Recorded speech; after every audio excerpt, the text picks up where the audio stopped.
other families as well. That's right. Encouraging that, right. that kind of. And now through the Sunday School Congress, they do it for tens of thousands every year, and that's the kind of material they publish.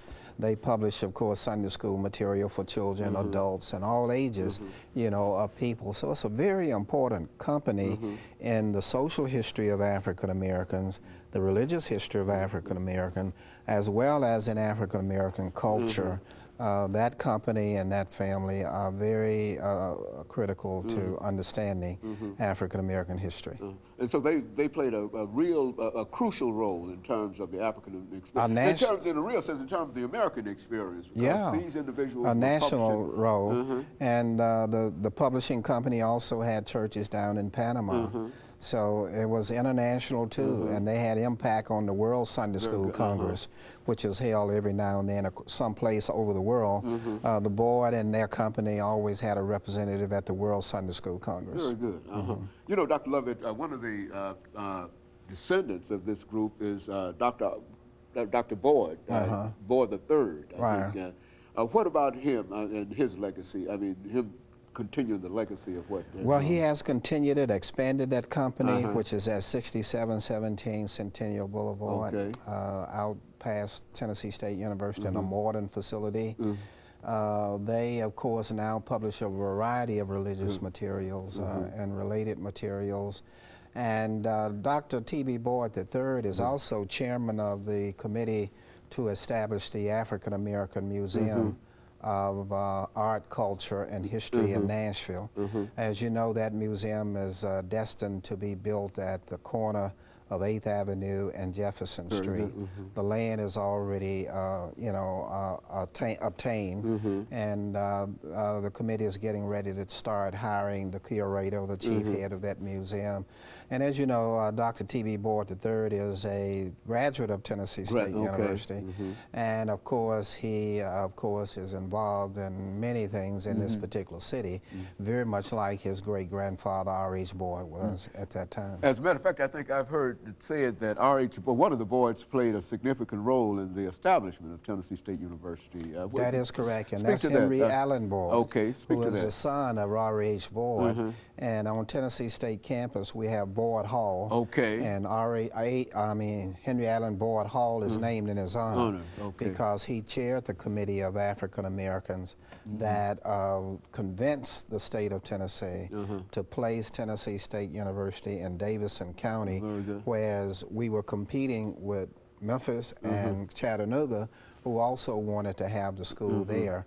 But Henry Allen Boyd was able, with his committee, to convince the legislators and the State Board of Education to place Tennessee A&I State Normal School for Negroes here in Davidson County. And so that's how the board, he's one of our founders. Became connected with Tennessee State. He's considered to be one of the 6 founders of Tennessee State. And of course, you've done quite a bit of work, not only on that particular family at Tennessee State University. You've also done work on another very significant individual, and that's Avon Williams, in the earlier book that you did. Yes, in the Civil Rights book, and I've published an article on him in a scholarly magazine as well, because Avon Williams, I think, was the chief civil rights lawyer in the state of Tennessee.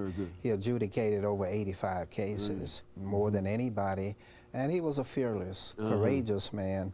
A lot of people didn't like him because he was fearless, courageous, and black. Well, that's generally what happens when you're fearless, courageous, and black. But you know, you really have to give him a lot of credit. And there were others like Alexander Luby, and there were many black civil rights attorneys down in Memphis, like A.W. Willis Jr. and others who really are responsible for giving us the legal leadership we needed to get where we are today as African Americans. You know, Dr. Lovett, over the last 2 minutes, would you say that, and this is what I've gathered from some of the things that you've said here, and well as some of the things that you've written, that Tennessee played really a crucial role in the development of African American culture, history, and the whole thing, because I think you talked about civil rights and the whole thing, that the state of Tennessee has played such a... Well, what would you contribute that role, that to, the ability to do that? Well, African Americans, we have to remember, were 26% of Tennessee at first. After the war, Civil War, that is 1 out of every 4. We're only about 16% today. But African Americans from slavery until now were a very crucial part of every aspect of life in the state of Tennessee. So I've devoted my career basically to revealing what kind of roles they played, you know, in every aspect of Tennessee. You know, I'm not an art historian or historian of science and so on, but I try to bring up as many pieces and tidbits as I can, and hopefully other people will take some of those and then expand it into greater investigations or even books. Very good. And of course, Dr. Lovett, I know that some of this information has been expanded, coming primarily from your activities, and you've done a real job in terms of making us aware of some of the things that people have become involved in. And I think that it's some of your activities dealing with the so-called freedom rides and all of that activity that we are now much more sensitive in a real sense and to what is aware going on. Right. And of course, let me thank you, Dr. Lovett, over the last half minute for coming by and giving us that excellent information on the Boyd family. And I'm sure that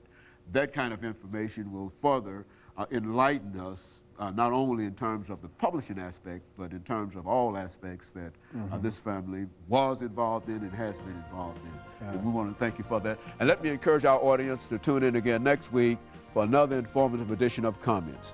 Thank you and good morning.